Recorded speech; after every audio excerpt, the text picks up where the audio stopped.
I did come up with an idea which I haven't really thought about before, which kind of popped into my head almost, and it was a concept of good totalitarianism and bad totalitarianism.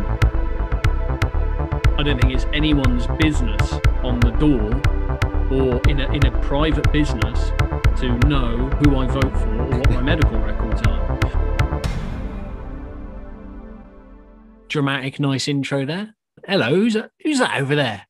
Hello, come on over. Oh, welcome to the Dissonance Trap podcast, where we're going to explore some very topical, controversial and challenging subject matters.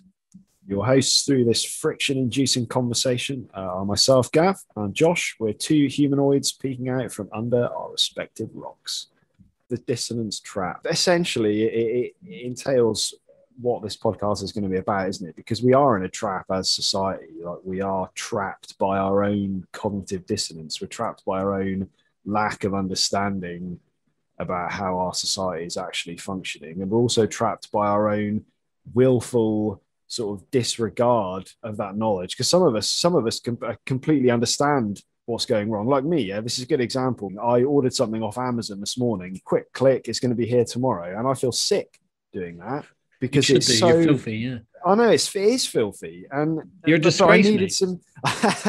But I needed some fresh spray paint, so I ordered it, and it's going to be here tomorrow. And this is why the Dissonance Trap is ideal, because we're all trapped. Like, there's no escaping late stage capitalism, man. It's here to stay unless we do something about it. So yeah, that's why I like that. I'd apply as well, like, the philosophical approach to that in terms of like the allegory of the cave by Plato, where we're stuck in this trap. We see it as a cave and we think life is absolutely perfect, and then when someone sort of comes in and tries to tell us a better way of life, we show dissonance and aggression towards that as well, and we're like, what? No, we're so used to being in this dissonance trap. Isn't that how you used to describe, was it Adler you said as well, that people self-sabotage? You're more of a philosopher than I am, but it's that meme, isn't it, of the person on the bicycle who putting the stick in jams a stick in their own wheel.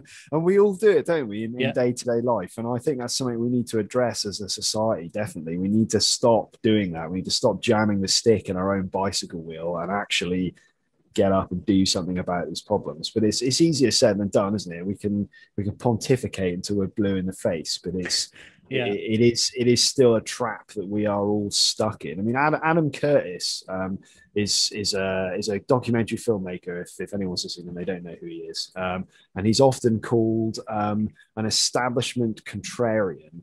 And Adam Curtis makes documentaries that really sort of ask these sort of deep questions. And one of his pieces is literally called The Trap, and it's a 3-part series, and it's very similar to like what we're going to be discussing on this podcast. And also, there's a lot of it available on YouTube now. So if you like to watch some Adam Curtis, I'm sure you'll be interested, as I was. Yeah, and that all ties in nicely with the typical one I find doing my job in like mental health: do as I say, not as I do. And we can tie that in this whole sort of self-sabotage that you mentioned with Freud's death drive, that he mentions civilization is discontent. We're sort of like intrinsically programmed to self-destruct in many ways, and capitalism facilitates that quite nicely. What we'll do is, if we'll move it on to our main key theme today then, which is on the vaccine passport. Yes, definitely. Well, we started an argument on this the other day, didn't we? I'm just going to quickly look that up. If you go on like your case for it, I'll outline my case for it, and then between the two of us, we'll synthesize that into some form of agreement somehow. And the other point here is, like, I think what we're trying to highlight is that sometimes when we're interacting with other people, it feels like we're looking over a chasm from different viewpoints.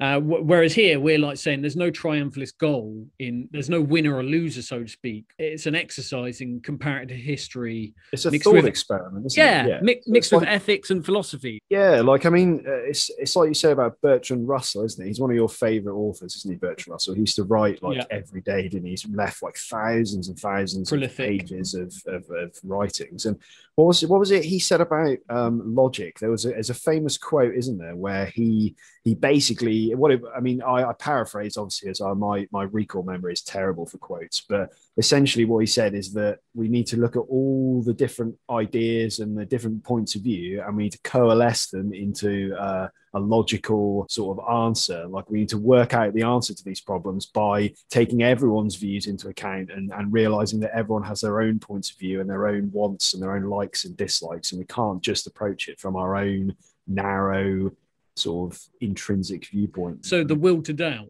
So that's like, it, yeah. He advocated for the will to doubt, didn't he? So he's saying... What was the quote? I can't remember all of it. I think it starts with like about our beliefs and how they're not quite true, and that they all have error. So to those of you that don't know, we do argue quite a bit, myself and Josh, and we have different views on lots of different things. And recently, I decided to post on social media something about vaccine passports. Now, bizarrely, for someone that doesn't actually really support totalitarianism in all its forms, I think it's quite a good idea. And the reason for that being is, if we are going to be living in a state of capitalism for the next 10, 20, 30 years, whatever, and we do want to get the economy running again, then it's a sensible enough idea, I think, to give people some sort of, I guess you call it a free pass or whatever, or some sort of tick box exercise that shows that they've been socially responsible, they've had the vaccine, and they're not a risk to anyone else, essentially. And so that's basically how I view this. Yeah. I can see there are problems with authoritarianism and control of people's lives here, but for me, it's more an issue of public safety. And I know that you want to talk about exemptions, like medical exemptions and stuff like that, and about freedom of choice. But as far as I'm concerned, when it comes down to public safety, the ideas of freedom of choice really kind of become sort of moot, but they're not as important, because if you're a healthy person and you actively don't go and get the vaccine because of views about anti-vax science, or views about your own personal choice, or just because let's say you don't believe in coronavirus, because there are people like that around. Yeah. And yeah, if you don't go and get the vaccine because of those reasons, I think that's quite socially irresponsible. But I know you disagree, so that's my viewpoint. Yeah. What do you think? Well, like, it's, I am being somewhat contrarian, as I normally am, and like the parts that I wanted to pick apart, where you mentioned socially responsible and like public safety, and like your comment yesterday with. I went more to the philosophical side of things rather than the medical reasons, but I'll come to medical reasons later. And you wrote, we must strive for systems that provide the greatest happiness for the greatest number of people. Firstly, that negates like a minority of people who maybe don't value happiness. And this is where we're going to the philosophical, metaphysical realms of this. But and you wrote, to me, that is a healthy, disease-free population. And then a minute ago, you mentioned being socially responsible, and what's in the best interest of public safety. And like at my core, that makes sense. We're talking about eudaimonism here, where the actions of producing happiness and the moral values that pertain to that. And Plato, he said something like, if you care about other people being happy, that helps us find our own happiness. So the dissonance there to me is that being happy is so subjective, and that if you wrote that, we got to find the greatest happiness for the greatest number of people. Well, for some people, being happy isn't having that vaccine passport or the vaccine. And then on top of that, and just for the sake of brevity there are like more ethical guidelines around that from the Human Rights Act, including Article 8, the right to respect for privacy in family and life. People should have that. But don't get me wrong. I know what you mean. Like when, like say if like you ban public smoking, right? I think, that's fair enough. That makes sense. But, Article 3, the right not to be tortured or treated in an inhumane or degrading way. Now, that's less so of an issue here. But Article 5, the right to liberty. And Article 14, the right not to be discriminated against. So like all of those things with a vaccine passport, which is my main target, not the vaccine itself. Okay. That erodes some of our actual human rights that underpin our liberty. And that can make people deeply unhappy. And since you're concerned with providing the greatest happiness for the greatest number of people, I imagine anecdotally that most people value their human rights over whether or not someone else has a vaccine passport or the vaccine for that matter. I mean, I kind of look at this from a point of view of like a sort of social emergency. So we'll come back to happiness in a minute, man. But I sort of see the coronavirus sort of crisis. I mean, it's showing how weak and unstable our systems actually are. But really, it's more like we should be looking at it the same way we should be looking at the climate crisis of a war that needs to be fought. I mean, it's a war against nature that we've essentially started losing, and we started to begin with, and now we started losing it. And it's the same with coronavirus. I think like we need to see it as an existential threat in some ways, because if we don't get a lid on these basic, I mean, let's not be around the bush. It isn't particularly lethal, is it? It kills like 1% of the people it infects, less than 1% of the people it infects. So if we can't come together and essentially agree as a society on ways to control and fight a virus that kills 1% of the population, what are we going to do in 50 years when, like you said, the zoonotic diseases that we're unleashing from our destructive behaviors in the Amazon rainforest and the Congo? And what happens when Ebola mutates into an airborne virus, or some other disease that we haven't discovered yet becomes airborne, and it's got a 15% fatality rate or a 25% fatality rate? And I was thinking about this yesterday, and I was thinking about John Maynard Keynes, the economist, and he always said that the idea of modern human civilization and the Keynesian idea of economics always worked best in a totalitarian environment. So with a state that could basically make unilateral decisions, and could make these decisions without having to worry about public opinion. Now, what you were talking about earlier about the Human Rights Act and the ideas of liberty and stuff, I'm not the type of person that says, oh, well let's just get rid of it. Let's bin. I'm not the type of person at all. Like I hope to think I'm a much more rational person. However, when I was thinking about this yesterday, I did come up with an idea which I haven't really thought about before, which kind of popped into my head almost. And it was a concept of good to totalitarianism and bad totalitarianism. And I actually think that's quite an important distinction to make here, because we could see vaccine passports as an example of good totalitarianism, because it's got a purpose, and its purpose is A, to make sure that we check the spread of the virus, but B, it's also to encourage people who maybe are a little bit skeptical about it to be like, look, just go and get it. It's not gonna kill you. The blood clotting is 18 people out of 100 million doses. The chances of you choking on a grape with your breakfast in the morning are much higher than developing a problem from these vaccines. And I think this is where I approach it from, is this idea of good totalitarianism. And I mean, you're probably going to come back at that and say, well, that's not true. But think about your ideas about good and bad capitalism. There are definitely things we can take from capitalism forward into our new society that we want to try and create. And I think it's the same with totalitarianism. We need to be careful that we're not descending into Robespierre's utopia from like the French Revolution, but we should also be aware that totalitarianist regimes like that in China, although they do terrible things like imprison the Uyghurs and kill their own citizens, they also can respond very effectively to crisis.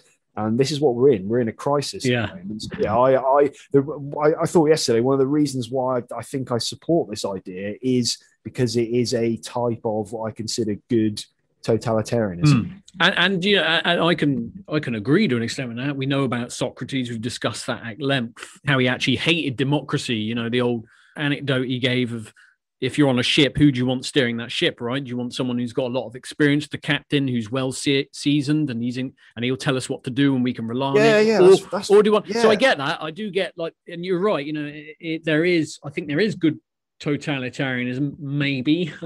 We'll probably have to do this another time. It is, man. It's a risky thought, isn't it? But having thought about it yesterday, I've come down that actually, yeah, there is like with Bertrand Russell's Will to Die, that you have to take every idea, and as our crises get worse, like environmental or peak oil, stuff like that, stuff we're going to probably discuss in later editions of this podcast. As crises get worse, we're going to have to make these decisions, and we're going to have to say, look, like, some people's views on this subject aren't to be considered anymore. Like they're irrational or illogical, or we just can't accommodate them at this time because of the crisis that we're in. But that is a dangerous route to go down, and I'm fully aware that is what Friedrich von Hayek called the road to serfdom, and that could be where we end up. But and that resonates, with what Dostoevsky said, where like the price men pay for this indifference to what goes on in public affairs is basically what it means to be ruled by evil men. In this country, we've had how many people have died from COVID-19? 128,000? I think it's something like that, yeah. So that's terrible, right? That is absolutely terrible. However, like if you're under 44, the death count for under 44 is less than 1,000 people for women, and it's less than 2,000 for men. I don't see that as enough justification to implement something that can affect someone's human rights and also remove their right to privacy, where you're showing a vaccine passport, your medical records to a bouncer. If you're under 45 and you're more likely to die from heart disease, which kills more, like 450 people a day in the UK. Yeah. Why aren't we talking about that? And, I will go into that later. I've got a whole sort of thought process on the way we're sort of overdoing it, I think, a bit in terms of how much we're worried about COVID-19 when I can go out and inject vodka into my eye. Do you know what I mean? All right, Trump, calm down. I wouldn't do that, but yeah. But I mean, isn't that, I completely understand that what you say about we're like overdoing it a bit, because I have noticed that the fatigue of people is beginning to say now, and there are problems arising from so much of our resources being devoted towards fighting the virus. I mean, there's people dying of cancer that's been undiagnosed. Yeah, we definitely there needs to be a conversation about readdressing that balance, but that actual conversation, I think, is more to do with funding from central government for the NHS more than anything else, because although we've transferred a lot of resources over towards fighting addressing corruption, yeah, but those resources weren't there to begin with from 10, 20, 40 years of cuts. So really that can all be sort of reduced to a critique of corrupt crony capitalism. But yeah, I mean, we're going off on a wild tangent, as I suspected. It's only taken 18 minutes to go off onto a severe tangent. I think that's quite good, to be fair. So just quickly as well, before you go on with that, you quite like Immanuel Kant, and I know he was saying that you cannot be compelled to be happy in conception with the welfare of other people. Would you agree with that? Explain that a little bit. Explain that again. He was saying that in layman terms, so we can all understand that. He was saying that you cannot compel people to be happy in accordance with the wishes and welfares of others, and that happiness, which is, that is the word I'm getting caught up on, I admit, because that's what you put in your quote. And happiness to me is a very complicated subject, very subjective. Isn't it is, yeah. And he's saying that.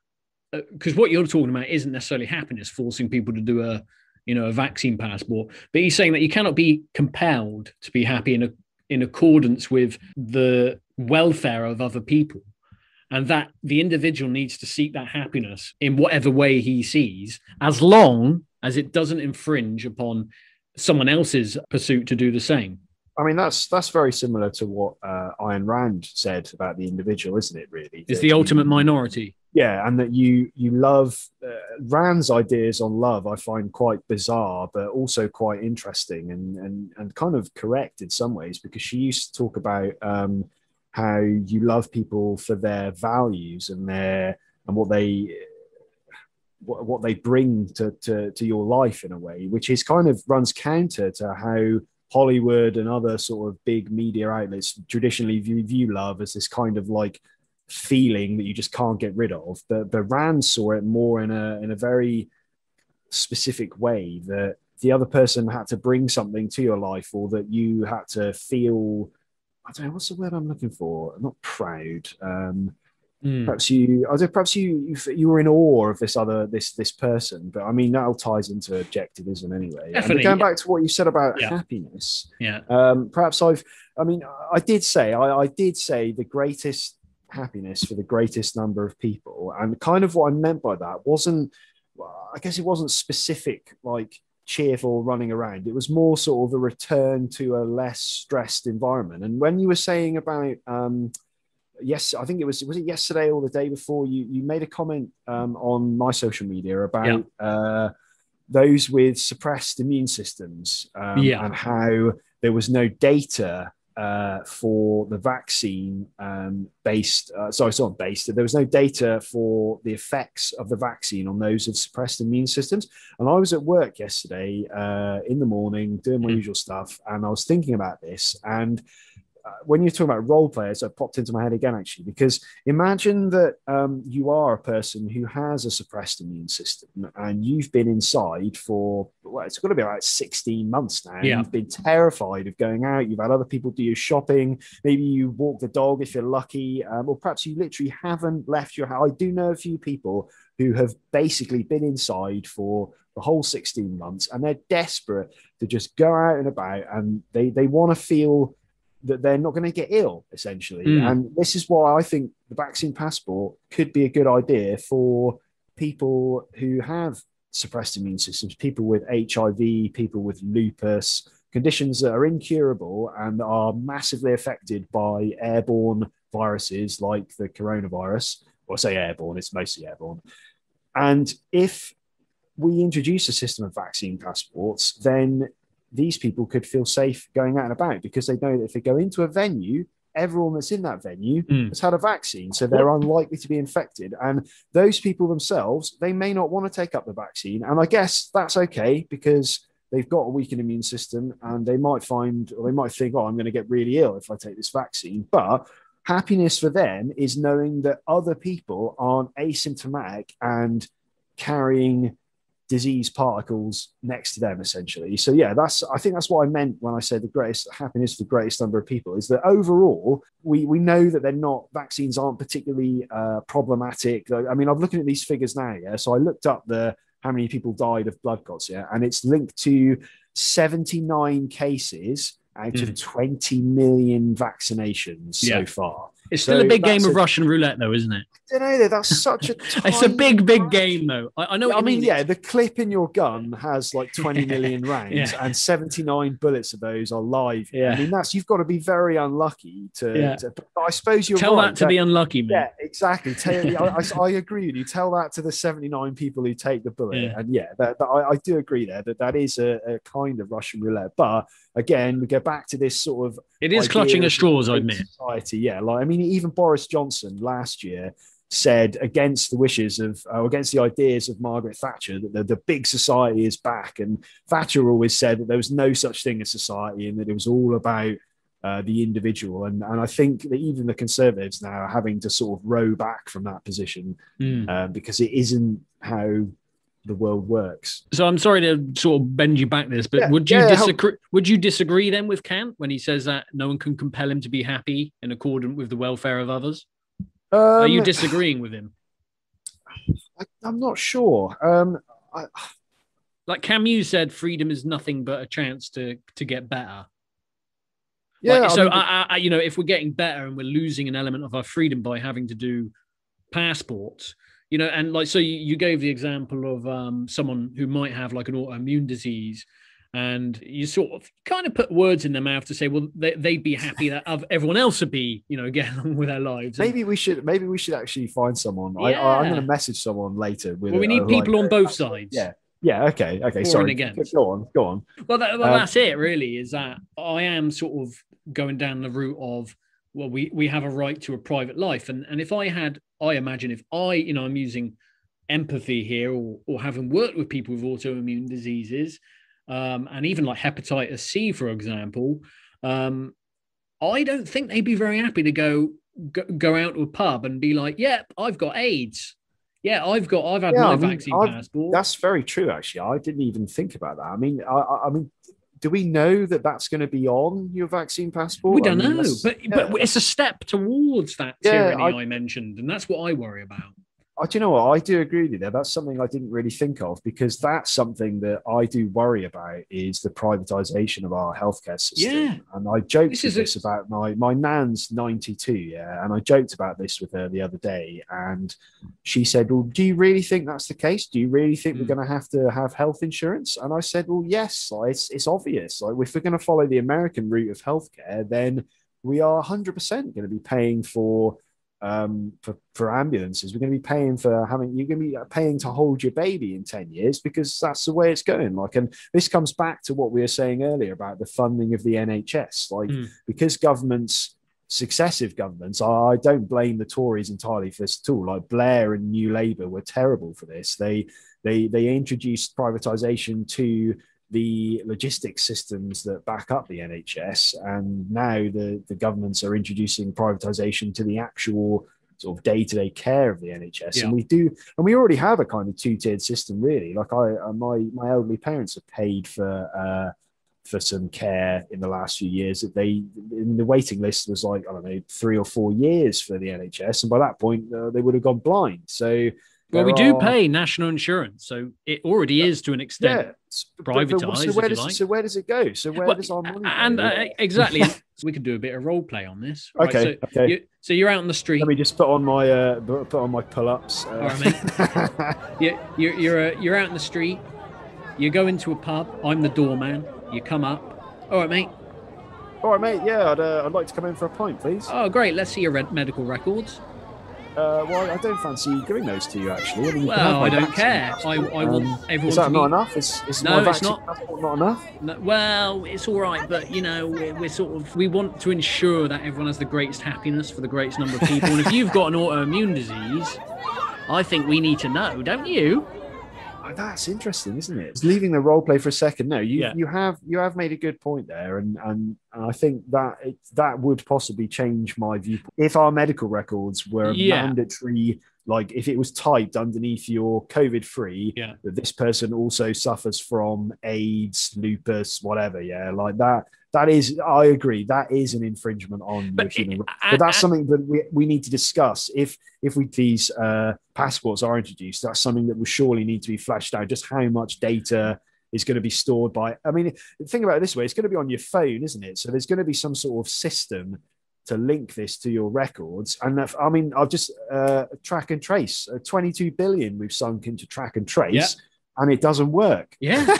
We need to make that distinction there, is that, of course, then at the moment, they're not saying that you have to put everything else on there. It is just saying, have you had the vaccine or not? But I would say even that is still medical, private information that is no one else's business other than your doctor's and yours. So if someone asks you, Gav, have you had the vaccine? Now, we live in this society now where like oversharing is a thing. We want to establish like new identities. We want to impress people. We want to find our likely tribe. So we've got no issue of, like the guy in the library I told you about once in Frome. And I was just going in there to see my clients, and he came in, and the woman was signing him up for a card, and she said, "Nationality, please." And he looked around. European. I think we could get the same sort of area with vaccine passports. Yes, I'll happily share this with you because I'm righteous and I am moral and I am virtuous. Do you think that vaccine passports could be another virtue signaling window then? Do you Absolutely. Think and posting a passport frame around their profile pictures? And I'm not I'm not here to sort of denigrate the people who choose to do that and express themselves in that way. But it is what we've seen with masks being politicized. Where people wear masks on their profile pictures. Should we diverge slightly onto masks, actually, because that's quite a related subject, really. I've got no issue with masks, so it might be a bit boring. Well, I don't have an issue with masks either, but I do encounter a lot of people who perhaps have taken your stance with liberty and human rights, and who essentially refuse to put one on and will come and look and breathe all over you, essentially, and they don't care. And I think that is a symptom, the type of culture that we live in now, and I know we talk about culture a lot, and we've coined a term for that, haven't we? We call it identitarianism. From my perspective, that's a kind of a mixture of sort of a neoliberal economics and ideology, sort of combined with this sort of left-wing sort of cult of individuality, which actually, interestingly, comes from a right-wing idea of neoconservatism. That's it. They've mixed, haven't they? They've merged into this sort of absolutist, utopianist idea. Yeah. It was a nationalist movement originally. You're right. Yeah. So right wing. Conservatism was created in America as a result of the collapse of American culture and society after the loss of the Vietnam War. That's where it comes from. It was an attempt at getting back that feeling of superiority of the winning ways after the Second World War. But yeah, going back to masks, this is what I find is that people have no respect, and they don't want to. They don't want to listen to my argument, which is, well, I don't know if you're asymptomatic and I have to work it. So it's not my choice about having to deal with you as a customer. Like, I have to interact with you because it's in a piece of paper that I've written a contract in that determines whether or not I get paid at the end of the month. I mean, you might argue, I can even hear your argument of, well, you have a choice. You could choose not to work there. And that is a choice to a point, but when you've got bills to pay. Yeah, and I'd actually sympathise. I do sympathise with the mask situation. And the reason, I know you sort of try to bring it into the same realm as well. Not wearing a mask is the same as not having a vaccine passport. But I'd say actually not wearing a mask infringes on other people's right to liberty. And that wearing a mask doesn't actually infringe on your liberty. What infringes on your liberty about doing a vaccine passport is something we've covered, where you're showing your medical history to other people. So that's the distinction there. And I'd say, I think masks are fair enough, and we should have been wearing them probably a long time ago, as they do in sort of China, have done for a long time, and Japan. Well, yeah, I mean they've been aware of the pollution in their cities for a lot longer than we, haven't they? Or they've been aware that it's damaging and it's become a social norm. But I personally, I consider masks to be part of the social norm now anyway. But I mean, so going back to the vaccine passport then, so you, from your perspective, you would say that it's a step too far down the road to serfdom. So you say that creating an infrastructure to essentially assess and record whether or not people have had the vaccine is a step towards the ideas of, say, the film Gattaca. I use this as a good example. If you've never seen the film, essentially everyone is genetically engineered from birth, except people that are born naturally, and they form like a subclass of people who can't get proper jobs, that sort of thing. Yeah, and sounds like me. Maybe, yeah. So maybe you're saying that this vaccine passport could lead down to that sort of route where, we are judged on essentially how efficient we are as a human organism, I guess you could describe it. Is that what you're worried about? Yeah, but not only that, you mentioned about the contract and the corruption mentioned within that, and the creation of it, and the millions and millions of pounds.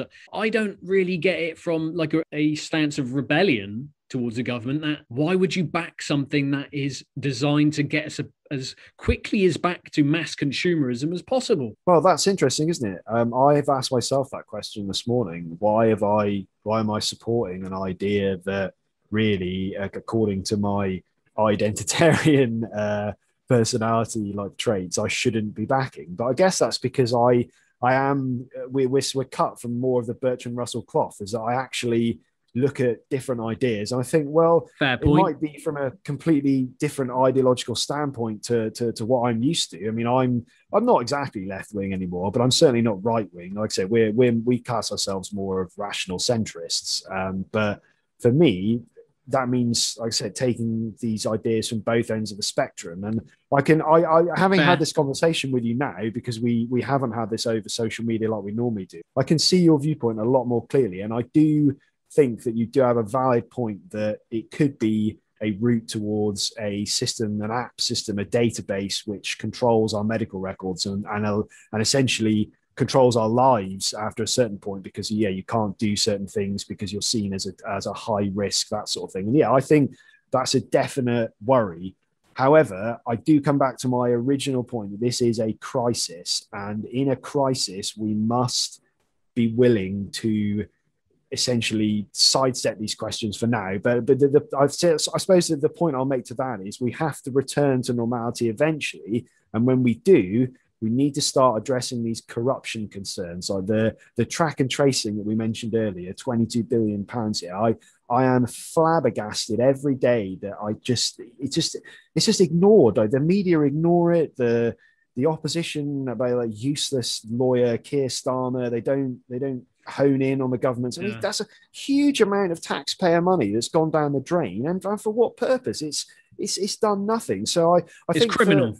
Yeah, it is criminal, and the vaccine passport. I think that your other worry about it being corrupted by private companies, that's really what I would say is actually my primary concern there, is that I think it's a good idea in principle, but to be implemented by this government is probably it's going to be absolutely chaotic. So for that concern, maybe it's best it's just brushed under the carpet. I mean, who knows? I mean, we're in April now, so let's see where we are in 3 or 4 months, or even 6 months, and see. Well, it's like the new Star Wars films. Good ideas, but absolute shit. Terrible execution. Yeah, you mentioned. Firstly, like your point about being more rational centrist, absolutely spot on. You sort of, I concocted that argument to try and trip you, and you disarmed it absolutely perfectly. Like at the end of the day, we do have to take the best bits from all sides of the political spectrum. We think, and I know we share that belief. Now, the second thing you mentioned was about this crisis we're in. And I'm glad you brought that up, because going back to your quote, which you'll probably wish you've never written now, we must strive for systems that provide the greatest happiness for the greatest number of people. To me, that is a healthy, disease-free population, which I totally agree with, apart from the happiness side of things. So okay. I'd like to ask you, have you now become a vegan then? Well, I've cut down on my meat consumption. I don't eat red meat anymore, so I won't eat beef. I don't eat bacon, but I do still eat chicken, and I do still eat fish. So do you agree that we are actually in crisis? Like, if you look at the heart disease being the world's biggest killer, so that's 10 million deaths. Second being stroke, which is 5 million. All of these are due to diet and lifestyle. Do you think we've got a crisis in the way we consume? And is that a bigger crisis that needs addressing over that of COVID-19, which kills far less people? I think they're all linked, definitely.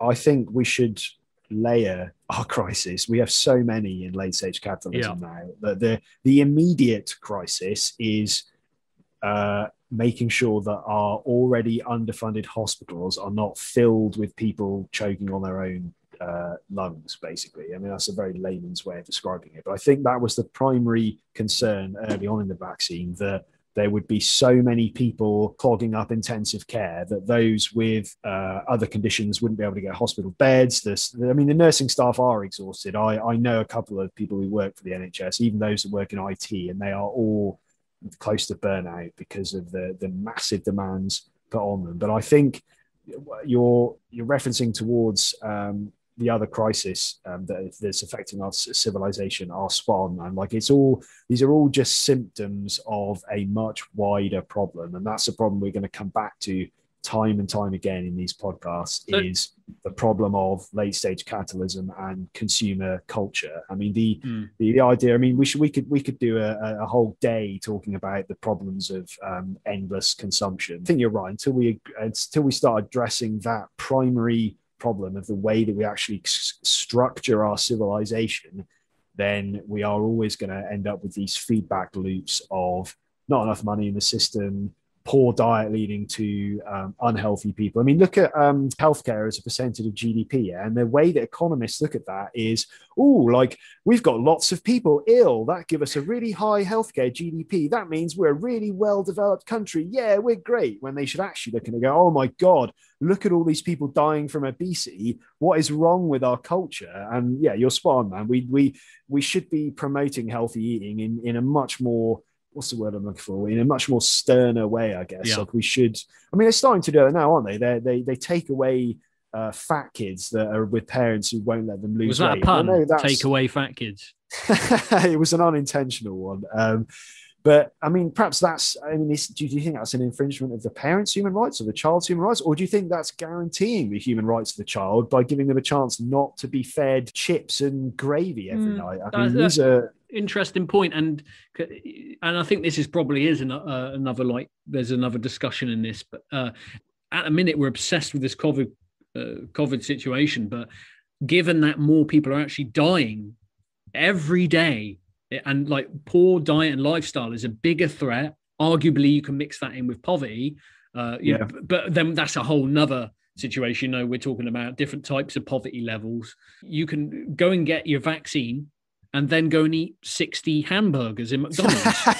Well, this is the dissonance, isn't it? This is the dissonance trap. We've come full circle already. I mean, this is the trap we're all in, because you're right. You could, I mean, people do this all the time, don't they? It's like the little meme you see.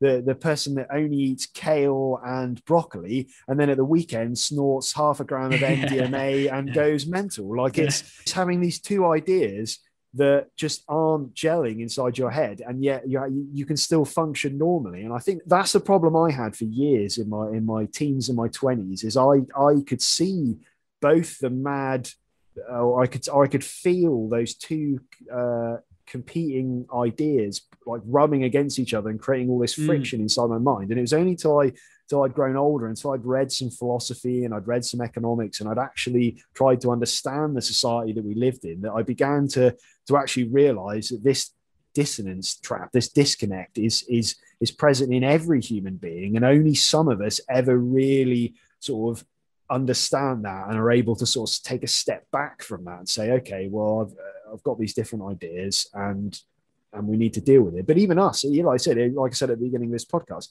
I've ordered stuff off Amazon today, and we're all just trapped in this oblivion of consumption that we just can't escape from, or it's difficult to escape from, because nothing's impossible to escape from. Let's not put a piece of wood on our own bicycle wheels, but it's difficult, isn't it? It's difficult to break free of that trap that we're in. Yeah. We could talk about the nature and nurture of how we are institutionalized to search for the negative in things. And, you know, you look at the media for that. There's good news. You could type in now on Google good news, and there's a good news site. Would we go to it? Will we fudge? They call it doom scrolling, don't they? Now? Yeah, so it's like it's become a pastime. Yeah. So do you think we should have vegan passports then? Vegan passports? Yeah. Was that an actual vegan passports? I mean, I guess. I mean, maybe.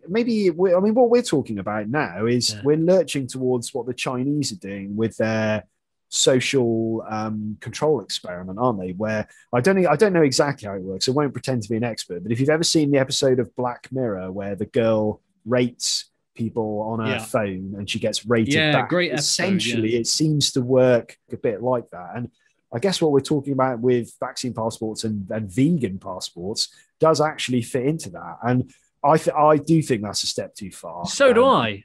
Exactly. And that's my point, is that I don't think it's anyone's business on the door or in a private business to know whether I'm vegan or not, or who I vote for, or what my medical records are. There's still a bit of dissonance I'm detecting your side where... Yeah, I can feel it pumping against one of my eyeballs, really. But I do... for me, honestly, the distinction still remains that of good and bad totalitarianism. And I do keep coming back to this idea of crisis, because I honestly think that in a time of crisis, so let's say the Second World War, in Britain, there are certain things like business freedoms and various other things that were curtailed during that time period because of the threat facing the country. And I'm not saying that coronavirus is like the Nazi invasion. Of course it's not. It's I mean, perhaps it's scarier in a way because it's so abstract and you can't see it. It's something you can actually physically fight. But I still think it's a similar sort of crisis. But I can agree. I'm maybe 60-40 in your favor now, because I see your arguments and they are valid. I just think that we need to look at it from a more objective and less sort of rights orientated point of view. But I mean, does that not contradict what you originally said about going for the greatest happiness? Then, if we're going for objective rather than subjective happiness, I genuinely don't think it does. I honestly think that it would lead to the greatest happiness to the greatest number of people. But happiness is subjective. I do regret using the word happiness now. I should have used the word perhaps social miserable or something. No, it's not really. Perhaps you're right. Perhaps it's not really about happiness, but it's more about safety and efficiency in normal functioning society. And it all goes back to the consumption-based world that we live in. And perhaps it's odd hearing that from me, that we should be going back to that. But we need to go back to somewhere in order to start going towards where we need to go. And that's, I think, something we should be discussing in later podcasts, is the direction of our society. Yeah, I agree. I think that's something we can both agree on, that we can discuss that, and that you're right. We do have to get back to something in order to progress again, because we're in a period of stagnation. We are in a period of stagnation now. We're in limbo as well, aren't we, in terms of our sort of our social interaction. So a bit of role play now. You're going to be Doctor. Okay. And I'm going to be. Accent, or, you can do an accent if you like. I'm going to do. I'm going to be little Jimmy Timmins. I'm 19 years old. I haven't had the vaccine yet, and I'm coming to you to ask about it and about life in general. Hello, Timmy. It is me, your doctor, Joseph. How are you today? Hello, Mister. Well, I'm trying to be happy, but I can't really grasp the concept of happiness due to melancholy and a constant state of fear and inferiority. But what I wanted to ask you, why do I need to have the vaccine when I'm 19 and very unlikely to actually die? Well, you see, Timmy, the vaccine is there to protect others. It is not specifically to protect you. It is great.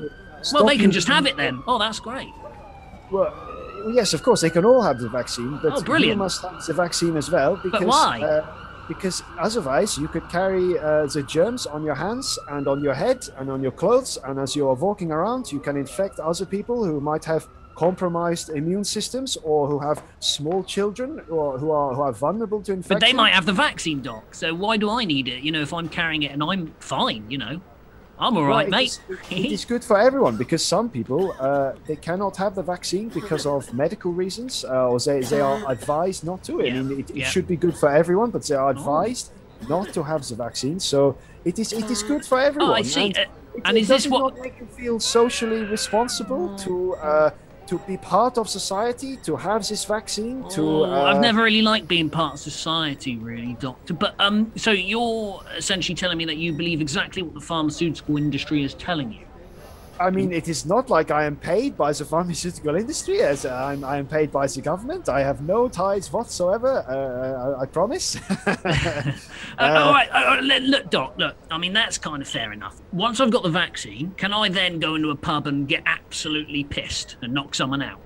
I mean, well, from a personal point of view, I would say that heavy drinking is probably not a good idea. But yes, if you choose to, just make sure that you put your information into the apps that the government have produced, and then you can go into a pub whenever you want. And I can get as pissed as I like, and then go into A&E and maybe die from alcohol. Well, again, that is your personal choice. Oh, it's my personal choice. It is, so is getting a vaccine not recommended. Is getting a vaccine a personal choice, Doc? Yes, it is your personal choice. But again, the advice of the doctors is to get the vaccine, because then you will be protecting others in the environment, and you'll be protecting yourself, and you'll be feeling good. You'll be feeling positive. You will be not feeling these melancholy feelings of isolation and despair, because you are part of a grand society, and like the society of the 1960s, where Kennedy said, "Reach for the moon." By the way, that was my father. He came from Germany and made the rockets. And Von Braun? Possibly. And he said, "Go to the moon, and we'll be part of this great society." And I think that it's similar. Yes, we can all agree that the vaccine and the moon landings are very similar. So, Doc, I think you might need some help, because you're laughing manically there. But you're telling me that I need to get this vaccine under your recommendation, and then I can go out and eat 200 hamburgers, inject my eye with vodka, puke up over my neighbour, and then die from an early heart disease related death. I can do that. You can do all that within consumer capitalism. That is allowed. And I wonder what you think kills more people globally, alcoholism or issues related to COVID-19. I do not know. I'll have to look it up. Perhaps smoking still causes more. Would you like a cigarette? I can see what you were trying to do with that. It's just like devil's advocate that we used to play. Yeah, it is. And I do understand. And with the pharmacy question is actually really spot on, man, because that's something I haven't really put much thought into. Dissonance. Yeah. I'm pretending that there isn't a problem with corruption with doctors when actually there probably is. And but who's making a lot of money off the vaccine? It's a very arduous mental route to go down, isn't it? Because once you start, I mean, I don't trust doctors explicitly. I mean, they're human beings at the end of the day, and all human beings lie and scheme when the opportunity presents itself. Or the environment presents itself, should I say. But I think that we can't really just say, oh, well, they're all corrupt. You're right. You're absolutely right. Because then we won't trust anyone. And then you are being little Timmy's melancholy, sort of introverted world. No, you're right. And like that, and to anyone listening in the NHS who's a doctor, that is definitely not the point, because doctors can be absolutely incredible. Same with police, isn't it, mate? Same with police. Like people that say all cops are bastards. I used to agree with that as a former left-wing or hard leftist, I suppose I could call myself. Yeah, I would have 100% agreed with ACAB probably 5 years ago. Now I look at it and I just go, "Oh, it's just ignorant." Like, of course, not all. There are plenty of decent cops, but there are also quite a few bad apples. And maybe it's the same in medicine. You get 98% good apples and that 2% of the corrupt. Again, I mean, this is what we come back to in terms of our social management, isn't there? Like, how do we get that power away from corrupt individuals and into a system that is regulated and isn't corrupt? Yeah, you're right. And that's probably another conversation. Like, the whole point in this, like, playing devil's advocate, was more about, I think we're quite afraid to go to those places and ask the question, and we're worried about how we'll be seen socially by going, doc, like, I'll have the vaccine, but the main point for me is this coercion that's happening. That's my problem, is that we're being coerced to essentially have this vaccine so that we can satisfy this passport service that has no right to infringe on our liberty, but inevitably will. And I think there is this double health standard where, like, COVID-19 has been terrible, right? And of course, I believe it's a dangerous disease, and it's killed people and it's ruined lots of lives. Yeah. However, what really concerns me is things like heart disease and like stroke that are killing far more people. And there's this disconnect. There's that personal dissonance that I see for me, is that why aren't we confronting something that kills more of us? Why are we getting so caught up behind this? I get it, it's a currents crisis. Death drive, isn't it? We're going back to death drive again. This is Freud's is it malcontents, and what was the book he wrote about? Civilization and its discontents. Yeah, and it's this death drive, isn't it? Because we're aware of we're mortal, and yet we're not aware. Like, so we deny it right up until the actual point of where I was like, oh shit, I'm gonna have a heart attack, or I've become obese. And we all do it. Like, we've all smoked and drank and whatever, and we all know these things are bad for us, and we just do it anyway sometimes because we feel that. I mean, I don't know. It's what fascinated Freud, and I guess it's what fascinates us, is that, like, why can't we be proactive? Yeah, why can't we be proactive? Why is it so hard to improve oneself? For example, I think alcohol misuse costs the US something like over 200 billion a year, and about 4 million deaths. Don't quote me on that. Worldwide. Yeah, but look at the opioid crisis in America as well. That was funded by pharmaceutical companies. They created that crisis for money. Yeah, nothing else other than money. So yeah, I just, like I said, 60-40 again.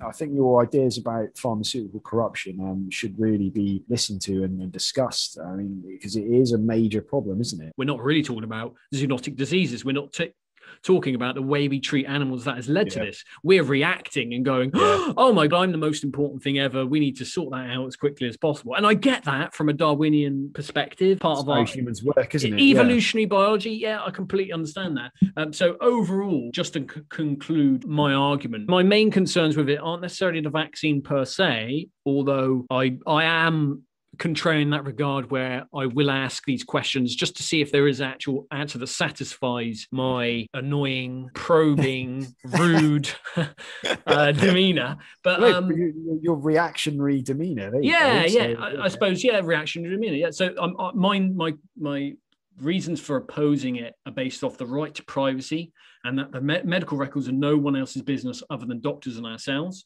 And the second reason is that I worry that it could lead to further coercive measures, such as, are we going to now show people our criminal records? What's a bigger threat to someone coming into a bar, someone who may or may not have COVID-19, or say like a mass murderer? Why aren't we checking, are we going to start checking criminal records? I don't think we should, by the way. The third reason is that in terms of the vaccine, there is this massive version of Russian roulette going on that I don't think is being spoken about, or, I've seen people in the news who go, well, yeah, my brother died from it, but I'm still saying take the vaccine. And I hate to say it, but I wonder if they've had like a little visit from the pharmaceutical industry and a nice pay. I don't know. I don't trust that not to happen. That's true, isn't it? I mean, you look at crisis actors. I mean, we're sort of going well into the conspiracy well now, but I mean, there have been proven crisis actors, as well as obviously lots of fake sort of false accusations. But yeah, you never know, man. I'll finish what I'm saying with, of course, if you feel like the best thing you need to do is get that vaccine, then I 100% think you should do what you think is best in that regard. I believe that we have a right to self-determination, and I think that's an important part of our liberty. And, if you're over the age of 44, then there's very good evidence to suggest you should. But I do think we should question the vaccine passports. Have you had yours, by the way? No, my age group has not been allowed to get one yet. You should have told me it's none of my damn business. And you would have been right. For my end, like if I were to summarize, I would say that from my perspective, I still think that the argument for public safety and for a removal or dealing with this current crisis does still, to me, trump questions about privacy and about human rights.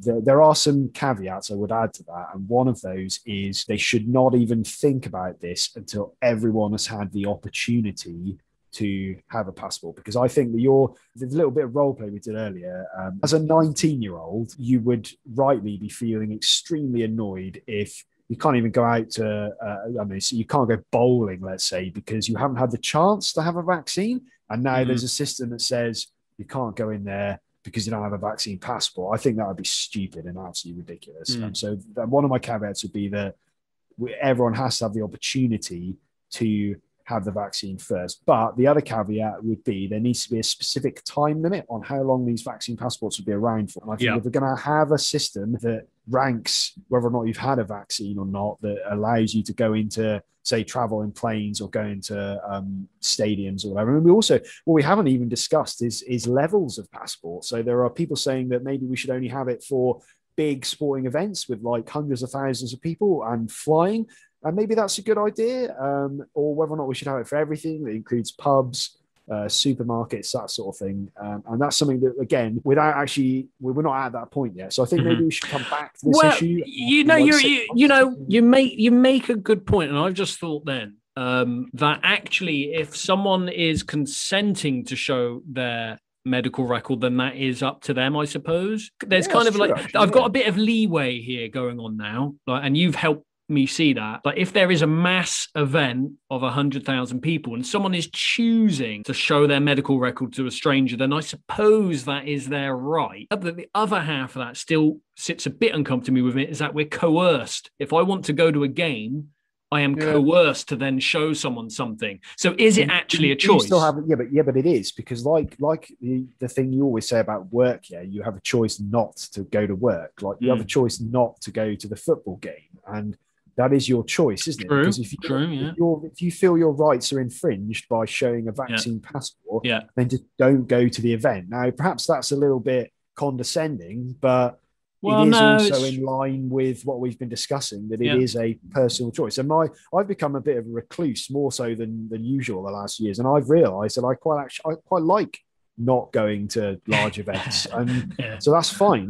So maybe my views are a bit tainted there by my own enjoyment of my own company. Yeah. Have we actually agreed to disagree on it? I think we have moved. No, we're just in the dissonance trap, man. We never leave. Yeah. Like I think this is good for fleshing out some ideas and definitely talking about the problems of our society. But I'm not sure we're ever going to come to exactly the same conclusion, and that's okay. And that is okay. That is okay. I mean, what did Camus say? Something like the purpose of a writer is to prevent civilization from being destroyed. And I think that's kind of what we're doing here. The purpose of this podcast is to stop ourselves from being destroyed. Which is also inevitable. Yeah, thanks for listening, and anyone who is out there deciding to join us in this dissonance trap. So, for now.